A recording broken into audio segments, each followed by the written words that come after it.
2021-এর বিধানসভা ভোটে রাজ্যে এসে কেন্দ্রীয় স্বরাষ্ট্রমন্ত্রী অমিত শাহ অর্থাৎ বিজেপির সিনিয়র লিডার, তিনি প্রাক্তন বিজেপির সর্বভারতীয় সভাপতি এবং জাতীয় রাজনীতিতে চাণক্য নামে তিনি পরিচিত। তো তার অনেক রকমের তার বিশেষণ আছে যা নামের সঙ্গে বসে। তার মতো বর্তমান সময়ে রাজনৈতিক এরকম বুদ্ধিসম্পন্ন মানুষ আছেন কি না সেটিও অত্যন্ত ভাবনা চিন্তার বিষয়। তবে এই সমস্ত বিষয় যাই থাকুক, নতুন কয়েকটি বিষয় আছে যা রীতিমতো জীবনকে সেট করে দেয়, জীবনকে তৈরি করে দিতে পারে।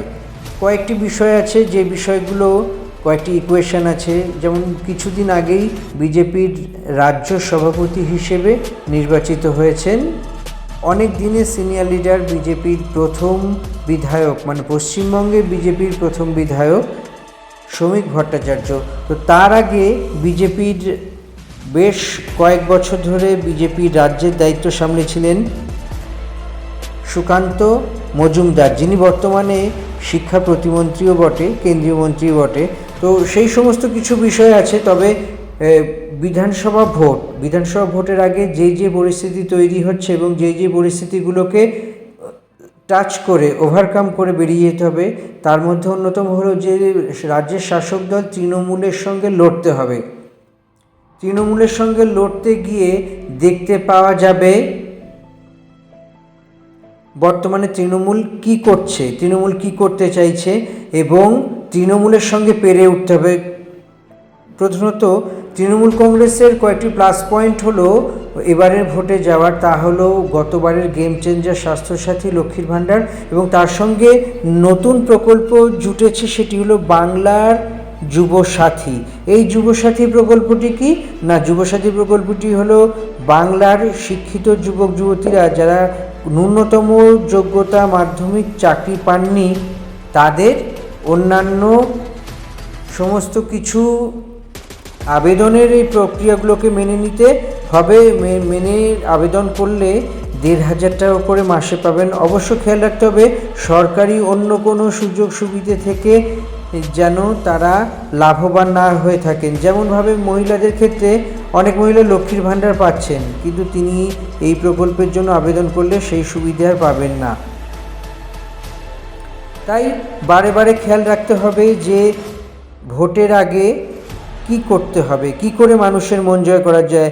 আগে গতবার অর্থাৎ 2021-এ ভোটের আগে মমতা বন্দ্যোপাধ্যায় তখন একটি মাস্টার স্ট্রোক দিয়েছিলেন যে সমস্ত মহিলাদের অ্যাকাউন্টে টাকা দেওয়া হবে। তপশিলি জাতি উপজাতি এই বা অনগ্রসর শ্রেণীর মহিলাদের জন্য অ্যাকাউন্টে 1,000 টাকা করে দেওয়া হয়েছিল এবং জেনারেল অর্থাৎ আনরিজার্ভড মহিলাদের জন্য মোটামুটিভাবে 500 টাকা দেওয়ার সিদ্ধান্ত হয়েছিল। পরবর্তীকালে সেই সংখ্যা বাড়তে থাকে এবং জেনারেলদের জন্য যে 500 টাকা ছিল সেটি 1,000 টাকা হয়েছিল এবং SC ST বা অনগ্রসর তিনি প্রকল্পের নানা রকম বৈচিত্র্য রেখেছেন। মূলত সেই রাজ্য সরকারের পক্ষ থেকে অনগ্রসর শ্রেণীর মহিলাদের জন্য এই মুহূর্তে দেওয়া হচ্ছে 1,700 টাকা মাসে লক্ষ্মীর ভাণ্ডারের, আর জেনারেল অর্থাৎ আনরিজার্ভ মহিলারা পাচ্ছেন মাসে 1,500 টাকা, 1,000-এর বদলে। এই ফেব্রুয়ারি থেকেই যেই লক্ষ্মীর ভাণ্ডারের টাকা অ্যাকাউন্টে আসতে শুরু করেছে সেটি বেড়ে বৃদ্ধিপ্রাপ্ত টাকায় আসতে শুরু করেছে। অর্থাৎ এই সময় মানুষ প্রায় লক্ষ্মীর ভাণ্ডারের ক্ষেত্রে 1,500 টাকা করে মাসে পাচ্ছে। পশ্চিমবঙ্গে প্রায় 4.5 কোটিরও বেশি মহিলা, সেই মহিলা ভোটকে ইনট্যাক্ট রেখে যুব সম্প্রদায়ের ভোটকে নিজের ভোট বাক্সে সক্রিয়ভাবে তৈরি করার জন্যই নানা রকম বিষয় তৈরি হয়েছে। এবং একই সঙ্গে বলা যেতে পারে তৃণমূল কংগ্রেসের সামাজিক যে সুরক্ষা প্রকল্প বেশ কয়েকটি আছে, তার মধ্যে যুবশ্রী, কন্যাশ্রী, এছাড়া সবুজ সাথী, এছাড়া লক্ষ্মীর ভাণ্ডার সহ স্বাস্থ্যসাথী, এই বিষয়গুলোর জন্য তারা ভোটে প্রচুর পরিমাণে ডিভিডেন্ড পাবেন, এই কথাটাই বলা যেতে পারে।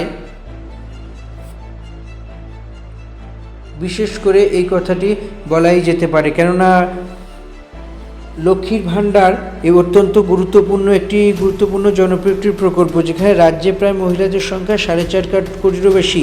ফলে তৃণমূল কংগ্রেস মহিলা ভোটকে একত্রিত করা, তার সঙ্গে সঙ্গে পুরুষ ভোটকেও এবার বৃদ্ধি করার চেষ্টা করছে। কেননা যুবসাথী প্রকল্পের মাধ্যমে মানুষ যে মাসে 1,500 টাকা করে শিক্ষিত ন্যূনতম মাধ্যমিক যোগ্যতা সম্পন্ন বেকাররা টাকা পাবেন, তা এক কথায় বলাই যেতে পারে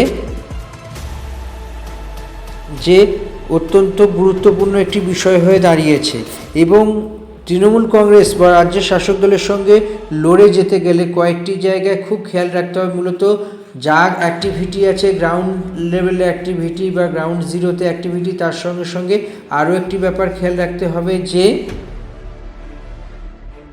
প্রার্থী তালিকা। বিধানসভা ভোটে যদি ভালো কিছু করতে চায় তাহলে প্রার্থী তালিকায় একটা গুরুত্বপূর্ণ চমক দিতে হবে। তেমনই আজকে কয়েকটি আসন নিয়ে আলাপ আলোচনা করা হচ্ছে। সেই আসনগুলোতে বিজেপি কাদের প্রার্থী করতে পারেন অন্তত সম্ভাবনা তৈরি হচ্ছে, সেগুলো একবার দেখে নেওয়া যাক। তৃণমূল থেকে তাপস রায়, তিনি আগে তৃণমূল কংগ্রেসের বরানগরের বিধায়ক ছিলেন। এবার তার নামটি মানিকতলা এবং শ্যামপুকুর, এই দুটি এর মধ্যে যে কোনো একটি কেন্দ্রের জন্য বেছে নেওয়া হচ্ছে। কংগ্রেস থেকে যোগ দিয়েছেন আইনজীবী কৌস্তব বাগচি বিজেপিতে, তার নাম ব্যারাকপুরের জন্য ভাবা হচ্ছে। বরানগরের জন্য বা চৌরঙ্গীর জন্য, বরানগর অথবা চৌরঙ্গীর যে কোনো একটি সিটের জন্য সজল ঘোষকে মনে করা হচ্ছে। ভাটপাড়া এবং ব্যারাকপুর এই দুটি আসনের মধ্যে অর্জুন সিংকে ভাবা হচ্ছে, তবে ব্যক্তিগতভাবে অর্জুন সিং চান ভাটপাড়া সিটটি তে লড়তে, কেননা একসময় তিনি ভাটপাড়ার বিধায়ক ছিলেন এবং যেই সময় তৃণমূল কংগ্রেস রাজ্যে বিরোধী দলের ক্ষমতা পাবে কি পাবে না, সেই সময়ই অর্জুন সিং ভাটপাড়া সিটটি উপনির্বাচনের মাধ্যমে জয়লাভ করে অন্তত সেই সময় মুখ রক্ষা তৃণমূল করেছিলেন। বিধাননগরে ডক্টর মধুচন্দার কথা ভাবা হচ্ছে, তাকে সরাসরি যদি এবার বিধাননগরে সুজিত বসু, রাজ্যের দমকল মন্ত্রী সুজিত বসুর বিরুদ্ধে লড়তে পারেন, যদি সুজিত বসু এই সিট থেকেই দাঁড়ান, যদিও সেগুলো পুরোটাই সম্ভাবনার কথা। রাজারহাট গোপালপুর থেকে ভাবা হচ্ছে প্রাক্তন কেন্দ্রীয় প্রতিমন্ত্রী দেবশ্রী চৌধুরীর নাম। তিনি রায়গঞ্জ থেকে জিতেছিলেন, কিন্তু 2024 বিধানসভা ভোটে তিনি হেরে গেছেন। এবং ডক্টর শতরূপা এবং তুষারকান্তি ঘোষ, এই দুজনকেই রাসবিহারী সিটের জন্য ভাবা হচ্ছে। প্রাক্তন হাইকোর্টের বিচারপতি অভিজিৎ গঙ্গোপাধ্যায়, তিনি বর্তমানে তমলুকের সাংসদ, তার নামও ভবানীপুরে অর্থাৎ তৃণমূল নেত্রী মমতা বন্দ্যোপাধ্যায়ের বিরুদ্ধে ভাবা হচ্ছে। যদি এটি হয়ে থাকে তাহলে সেটি অত্যন্ত গুরুত্বপূর্ণ সিদ্ধান্ত হয়ে যাবে, আর যদি এটি হয় সেক্ষেত্রে বিজেপি পাল্টা দাবি নানা রকম করছে। পাওয়ান সিং, অর্জুন সিংয়ের পুত্র, যে এই সময়ে ভাটপাড়ার বিধায়ক, তাকে বীজপুরে সম্ভবত টিকিট দিতে পারে, বা বীজপুর বা জগদ্দলে। রিতেশ তিওয়ারি বহুদিন বিজেপির করতেন, মাঝখানে তিনি সাসপেন্ড হয়েছিলেন, দল থেকে বহিষ্কৃত হয়েছিলেন। পরবর্তীকালে শ্রমিক ভট্টাচার্য রাজ্য বিজেপির সভাপতি হওয়ায় তিনি আবার রাজ্য রাজনীতিতে ফিরে আসছেন, এবং দেখা যাক কি হতে পারে আগামী দিনের বিষয়। অরূপ চৌধুরী, তাকে কামারহাটিতে ভাবনা চিন্তা করা হচ্ছে। কামারহাটিতে তৃণমূলের মদন মিত্র বহুদিন ধরে কামারহাটির বিধায়ক, তাই কামারহাটি থেকে মদন মিত্রর বিরুদ্ধেই অরূপ চৌধুরী আদৌ দাঁড়ান কি না সেই বিষয়টা সময়ই বলে দেবে। তবে আপাতত